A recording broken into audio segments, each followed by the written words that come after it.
Thank you, Mr. Chairman. Let me just sum up where I understand that we are based on what's been a fairly extraordinary hearing. Here's what I've learned so far. Number one, the President of the United States lied to the American people about the advice that you gave to him, about the military judgment that you provided for him. I think you've all testified to that effect now repeatedly. Secondly, the State Department and maybe the White House appeared to have pushed back the evacuation to such a time that it became a catastrophe, apparently against your advice, although I'd like to learn more about that. And third, for some reason that we still don't quite understand, the Pentagon failed to plan for the potential collapse of the security forces or the collapse of the Afghan government, despite there being quite a lot of warning, Senator Kaine referred to this earlier, quite a lot of warning for really, frankly, years that the Afghan security forces were ill-equipped, ill-trained, and frankly not up to the job. I don't understand any of that. I'd like to explore those things with you in this round and the next, but first, before I do, Secretary Austin, I have to take issue with something you just said. I know this is an administration talking point. I've heard it out of the mouth of the press secretary and others. We are not leaving Americans behind. That was your quote of just a minute ago. With all due respect, sir, you have left, past tense, Americans behind.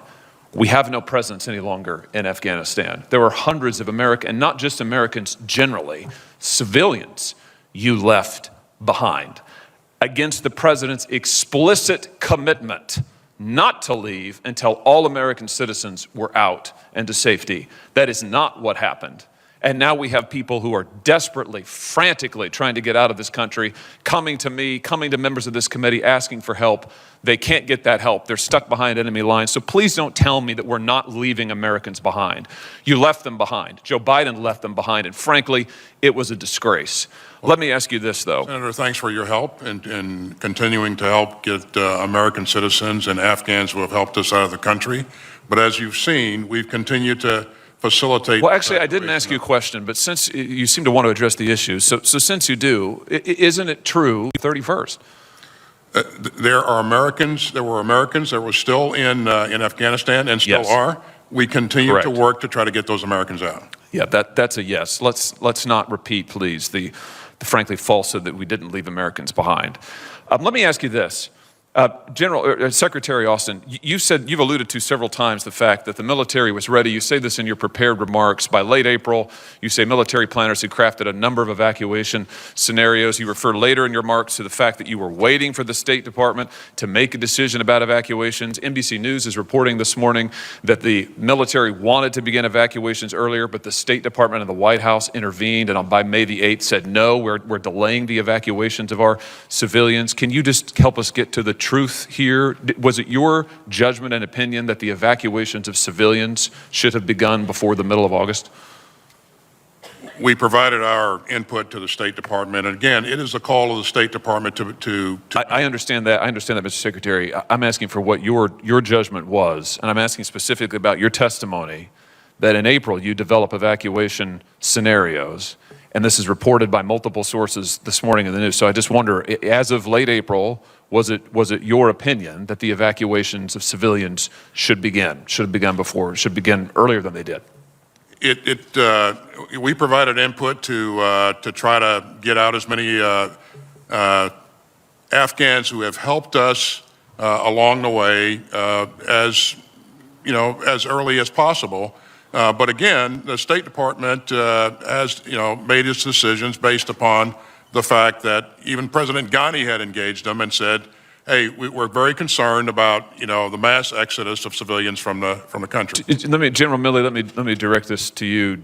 Did you ever advise in the interagency process that the rapid withdrawal timeline that the White House, the Pentagon signed off on, General Miller proposed, effectively getting us to zero by the middle of July, that would negatively impact any effort to get out our civilians? In other words, if we'd drawn down to zero by July, if we then had a civilian evacuation ordered, we'd be in a lot of trouble. Did you ever advise to that effect during the interagency process? Did you warn about that possibility of drawing down so quickly before a civilian evacuation was underway? Yeah, but it's more complicated than that. The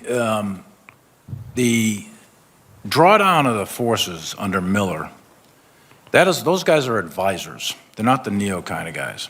The NEO troops are Marine Expeditionary Unit, Special Purpose MAGTF, and elements of the 82nd Airborne Division. That's what you need in order to do the NEO. Those are the plans, I believe, that the Secretary is referring to that were developed early on. And there's specific triggers that are required, and the State Department calls the time of the NEO. Secretary, in fact, on the 12th of August, started pushing forward forces and orders, and on the 14th, the Ambassador Wilson, called the NEO. Should that have been called earlier? I think that's an open question that needs further exploration based on a series of meetings. But the April piece and the drawdown of the advisors, that's a separate and distinct task, and the retrograde of those forces. Those 2,500 advisors weren't the guys bringing out the American citizens anyway. Those were the advisors to the Afghan security forces. There were concerns that we raised throughout the interagency that when those advisors, if the advisors were to stay, then there's a possibility that, the Afghan security forces would hang in there. We all knew that when we pulled the advisors out, when we pulled the money out, that at some point in the future, most said it was in the fall, that the Afghan security forces were going to fracture and the government would collapse. The speed at which that happens in August is a different animal. The advisors are already gone by mid-July. There is still a government. There is still an Afghan army.